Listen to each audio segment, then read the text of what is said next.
All right, guys, I am back from the WAP, the Houston WAP, and I absolutely loved every second of it. I did have a lot of interest from my wheel adapters to put car wheels onto the Ryker.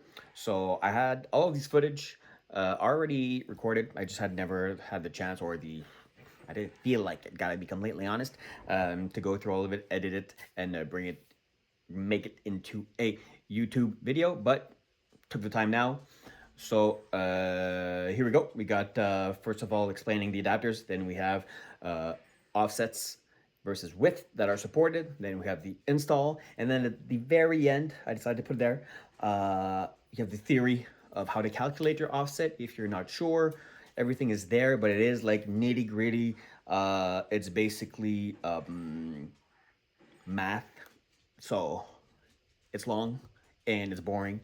And if you don't want to know how to calculate your offset, then just don't fucking watch it. So without further ado, here we go. All right, so today I'm going to talk to you about my wheel adapters. As you know, Rikers only have the center nut, so you are very limited by the type of wheel that you can put on, and therefore the type of tire that you can put on your bikes. What I've created are wheel adapters to put car wheels onto the Rikers. Not any car wheel, and that's exactly what I'm going to go into, as I did post these a while back. I sold a few sets, but a lot of people are having issues with what type of wheel exactly you can get. So I'm going to go over the offsets versus wheel width, and that is the biggest issue that people seem to be having. So I'm going to take the time to break it down for you guys. But first off, the adapters themselves. I'll make a little video afterwards on how to install them, but it's very straightforward. Basically, you put your regular Ryker nut in the middle, and then you put the car wheel on top using the center bore adapter. Now, this is something else that's important. The center bore, people think that your wheels are held on by the bolts, which they are, but all of the pressure is on the center. If you do not have the correct bore, you are putting much more pressure on your wheel nuts. Does it make a difference? Probably not, but this is how it's supposed to be. So what you are getting are the three adapters themselves, obviously. The rear one, I'm going to go over how it works. Then you have your three center bore adapters, and then your three adapters to also support 67.1 millimeter center bore or 73.1 millimeter center bore, and these are the two most popular center bores. So that's about it for the adapters themselves. Now I'm going to go over the wheel widths that these support. Okay, let's wrap it up. In the front, if you're running no fenders, who gives a because there's more than enough room. It doesn't matter. You can go a lot more, a lot less. It really doesn't matter. There's plenty of room. If you do want to run my fenders, these are the offsets versus width that you will be looking at. Though, I mean, you can shim the fenders to stick in or out more. You can bend the brackets, whatever. I mean, I just couldn't have a super wide front fender because it would look awful, honestly. In front, you're looking for a tire size between 185 and 225 maximum. The width of the fender will be 225. In the rear, you want to go 205 to 245-ish maximum as well. Like I said, you need to respect the front to rear ratio, or your VSS will freak out and you will get the dreaded limp home mode. It doesn't matter if you go bigger or smaller than the stock size, you will just have your speedometer reading incorrectly, so just keep that in mind, but at least the bike won't throw a fault code. So, front, respect this, about, I mean, it doesn't matter if you're two more or less. I just gave myself enough space to make sure that it would not hit anywhere. Rear, this is what you're looking at as well. Like I said, if you're two over, two under, it doesn't matter. Bore, center bore, 67 or 73 with that little included ring. Bolt pattern is the 5.14.3. The bolts that you will need.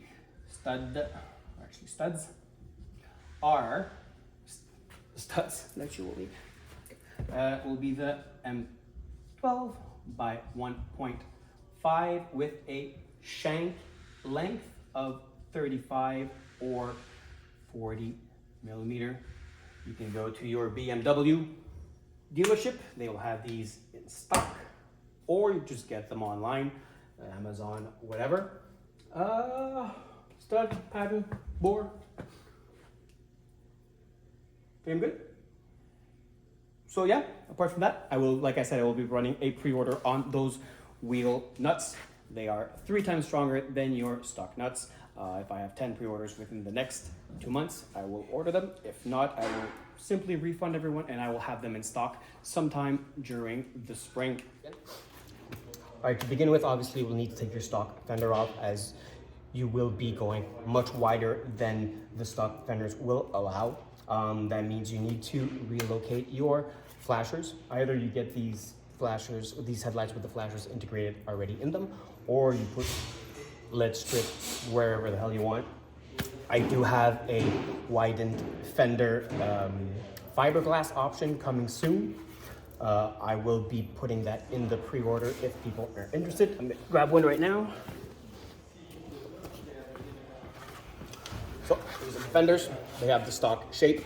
Obviously they will have the cutout for your stock light. So all you have to do is take your stock light from your stock fender and put it into this, and it will support up to 225 tire width. So we'll see what that looks like once I have the other wheel on it. But for now, replacing the wheel, very straightforward. Red retaining clip.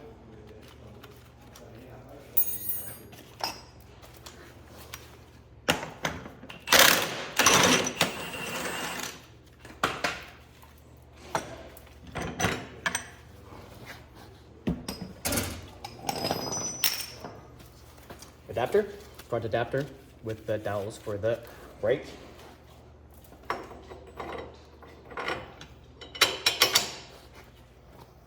Now, if you're wondering why these nuts don't look the same, it's because they're not. These are actually custom made by Ryker. This will also be in pre-order. I'm looking for, because these cost a lot to make. So once I get 10 kits pre-ordered, then I will ship them out. If I don't have 10 kits within, let's give 1st February deadline, then I will just refund everyone and I will be ordering them kit by kit during the spring. Just that right now, during winter, things are tighter. Obviously, it's winter, so there's not that many customers, surprisingly. So yeah. These, I'll have all the specifics of them, but basically these are 3 times stronger than your normal stock nut. They are not necessary. This is just another peace of mind type of thing. As yes, there is more pressure on the stock nuts with the bigger wheels, though I've been using the stock nuts for, I don't know, the past 2 years on my white bike. We just started getting these this year. So yeah, this is more of a peace of mind type of thing. So I'm gonna go ahead and get it installed. Put your centering ring back in.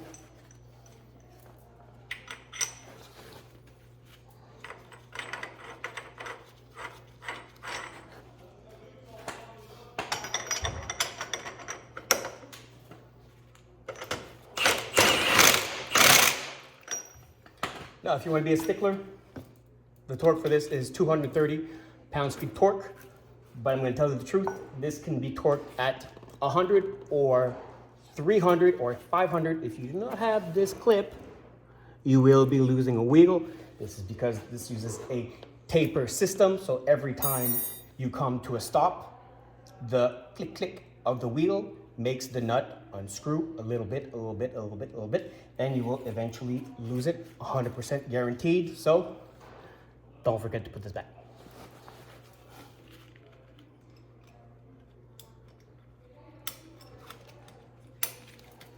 Okay, next,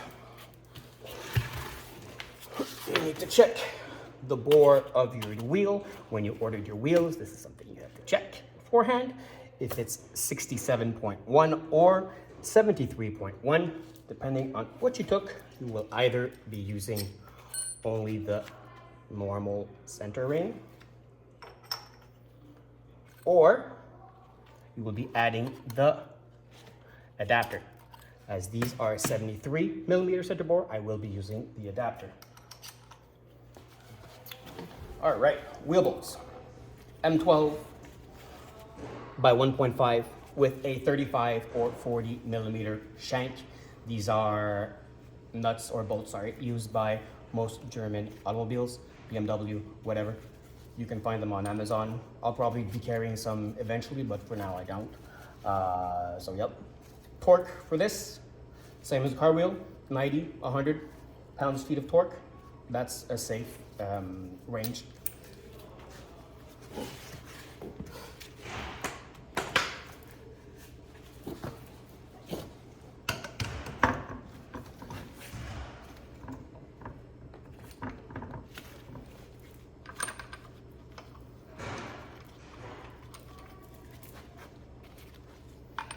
You want to hand thread them, at least the first 2 threads, so you don't go cross. But anyway, torque to spec or cross threaded, tight is tight.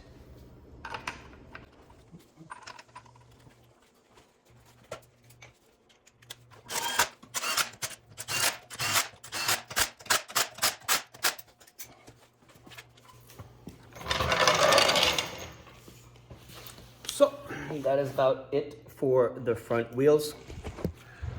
We went with a 195 in front.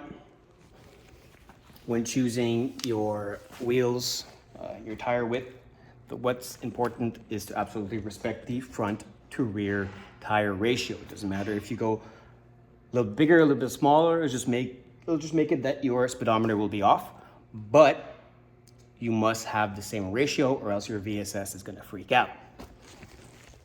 This looks like. So that's just like laying on top. It's obviously not symmetric, but you get the picture. And yeah, my shop is an absolute disaster right now, but honestly, it always is. I'm working on, this is a turbo setup, so the engine is out to be built low compression like this one has.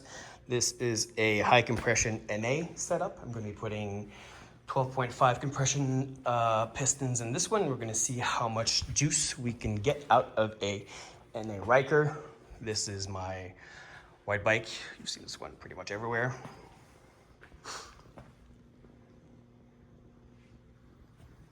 And these are all projects for the winter. Okay, so now I'm going to move on to the rear tire. Okay, now for the rear, you can keep the fender on, depending on the width that you will be going with. If you're staying around 225, then it's fine. The only thing that's important is the offset, which I went over before, to keep this thing centered, especially if you have the fender still on it. If you have it off center, then it will fucking stick out like a sore thumb. I mean, if the wheel's sticking out to here and your fender stops there, it's not the most aesthetically pleasing type of thing. Obviously, I remove fenders on any bike I have. That's the first thing I do. I think a nice, good-looking tire is fun to look at. I find the fender just scraps the whole look. But obviously, in the rain, not ideal.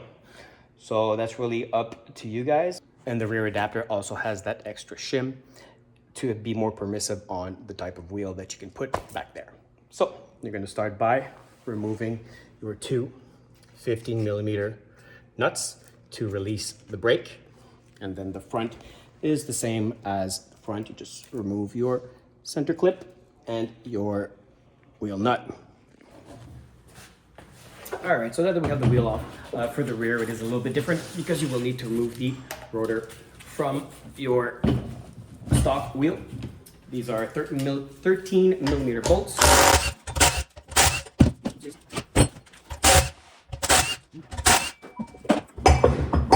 And your rotor should slide right off.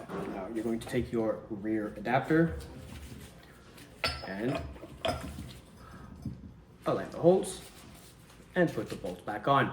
The torque for this is 65 foot-pounds of torque. You can put a little drop of Loctite if you have it. If not the end of the world. So I'm going to go ahead and reinstall this. All right, so before going back, we're going to take off the shim. This is an optional shim to allow for a wider range of tire widths. I went over this in the video beforehand. So either you use the centering shim or just the normal adapter. All right, so in the rear, about the same, a couple more steps. Your adapter with your rotor on it.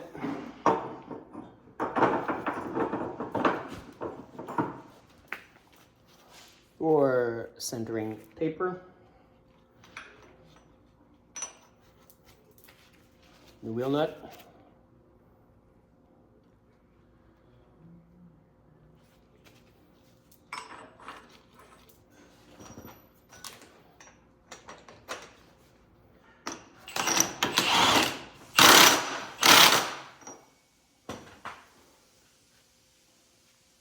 Do not forget.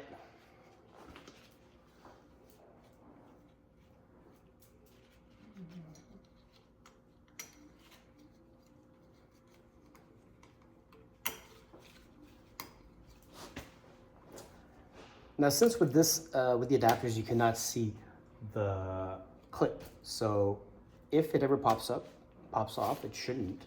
But if it does, you cannot see it. So I highly recommend just putting a little tie wrap on the two ears, just to make sure. For this one, I will be using the spacer because I did go with the larger tire in back.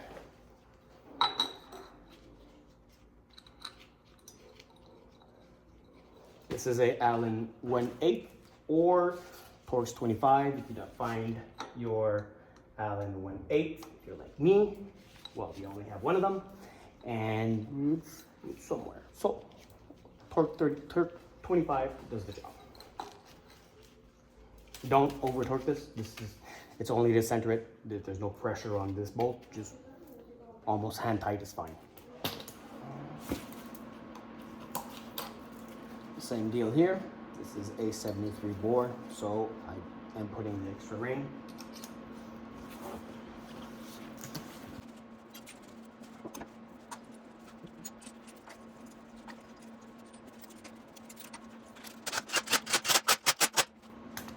And then you go on the other side for the two 15mm bolts for the brake, and the torque is 37 pounds-feet of torque. And that is about it.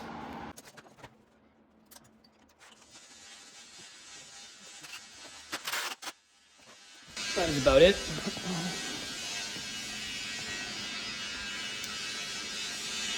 It's not more complicated than that.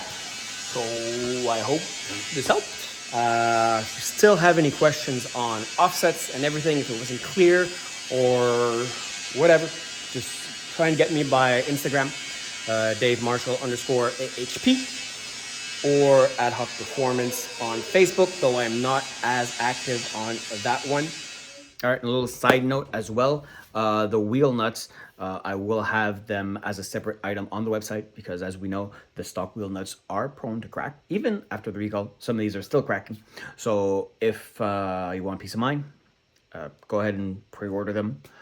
Like I said, I am aiming for the 1st of May as the target to put in the order, but I will need at least 10 sets pre-order, and if not, then I'll just refund everyone and I'll have them later on during the year in stock.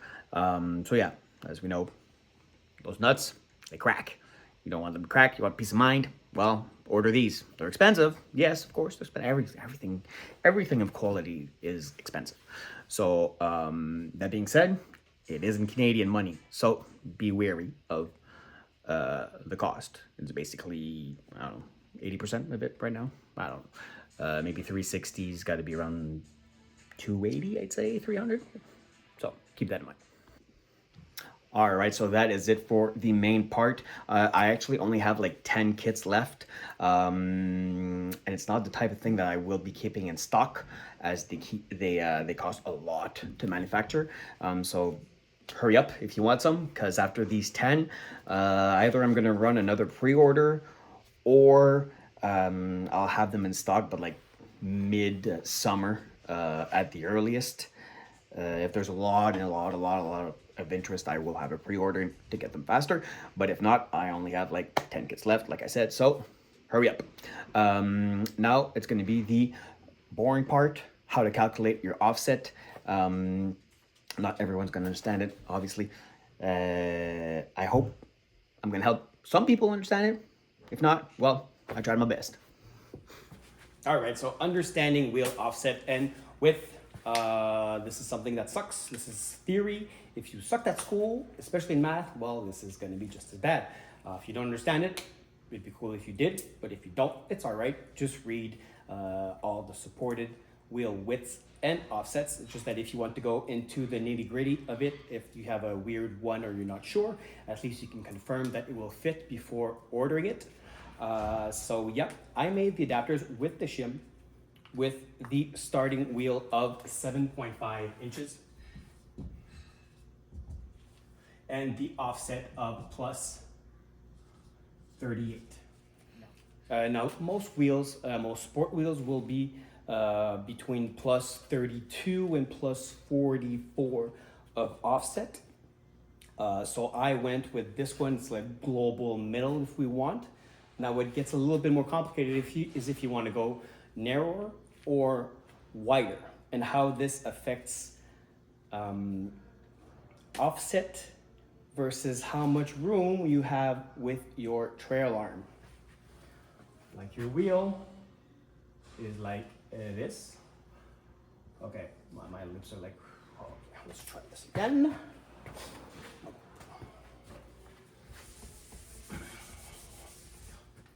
Wheel is like this. And then this is like if you were to cut your wheel down the middle. Now, your center line is here. This is 0 offset, or plus minus 0, who the fuck cares? Now, with a 7.5 inch wheel and a plus 38, that means that the hub is actually, let's say, like this, at plus 38 millimeters. And this will give you enough play with the trail arm. It'll give you about 2 centimeters, or maybe a little bit more, a little bit less than an inch. So you can go less than 38 without a problem, because this is going to push the wheel outwards, which is fine. It's okay if it's outwards. It screws up the look a little bit, but at least it's not gonna hit the trail arm. So I'd say if you want to go, but I did include the shim. So if you go over plus 48, then you can remove the shim and it will be fine. Now, this is where it gets a little bit more complicated. This is 7.5 inches. Now, if you were to widen your wheel to 8 inches and keep your plus 38 millimeters, well then you just added a quarter of an inch less room with your trail arm that is here.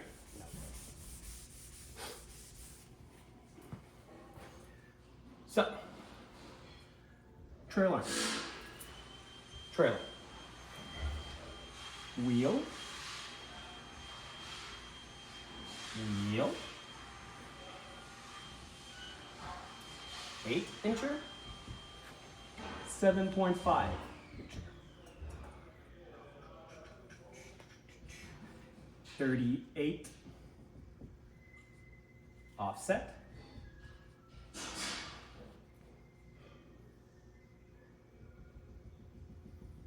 This one will need to be 32 offset because you have 1/2 inch wider.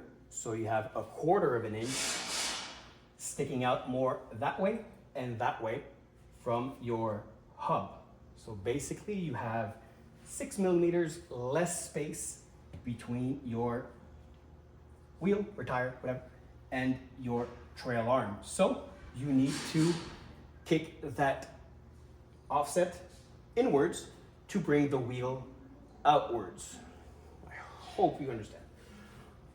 And this is the basic principle of offsets. Now, the other way around, if you were to go with a 7-incher,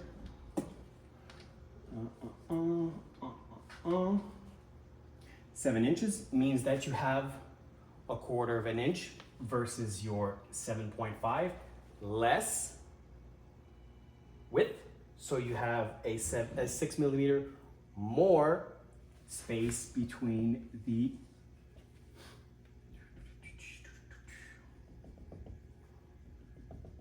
So here you would have a 6 millimeter more space, or 6.4, whatever. So instead of having a minimum offset of plus 38, you would have a minimum offset of plus 44. Basically, you can go anything more, less than 44 if you have a 7-incher, anything less than 38 if you have a 7.5, anything less than 32 if you have an 8. Let's say you want to go wild and you go 8.5, and everyone was listening, so we know that we take 6 off of 32, which makes 26, 28, 26. Yeah, I'm the fucking teacher. Okay, so it can go anything less than 26. You cannot go more than 26 because you will be hitting your trail arm. So this is the principle of offsets versus wheel width. I mean, I know it's kind of complicated to visualize it in your head, like how the width affects the room between the tire and the trail arm, and then how the offset affects this and how you need to modify the offset to counteract the extra width. So that's it. If you have any questions, feel free. Like I said, I'm just one guy. This is knowledge that can be found on the interwebs anywhere. So feel free to ask me questions. I can't guarantee that I will answer all of them. So basically, these are the supported sizes. However, as you remember, I did these measurements with a 2 centimeter gap between the wheel and the trail arm. So you could force it. Maybe 8 could actually be maximum plus 40-ish. This one could actually be maximum plus 46-ish. And this one plus 52. Yeah, looks about right. And then this one would be, let's go with an 8. So this one would be plus 34. If you want to go fucking wild with a 9-incher in back, well then 34, 26, 28. And this one would absolutely be maximum plus 28, plus 30 maybe. I mean, you can like buff a little bit of your trail arm as well if you want to go a little bit higher. I'm assuming most people will be looking at wheels that are 7.5, so you can go up to plus 46 offset, preferably more around the 42 or 8 inches. So you want to be looking at around 40 offset or more, but ideally more around the 36-ish. So that is it for this video. I hope you enjoyed it. I hope it was helpful.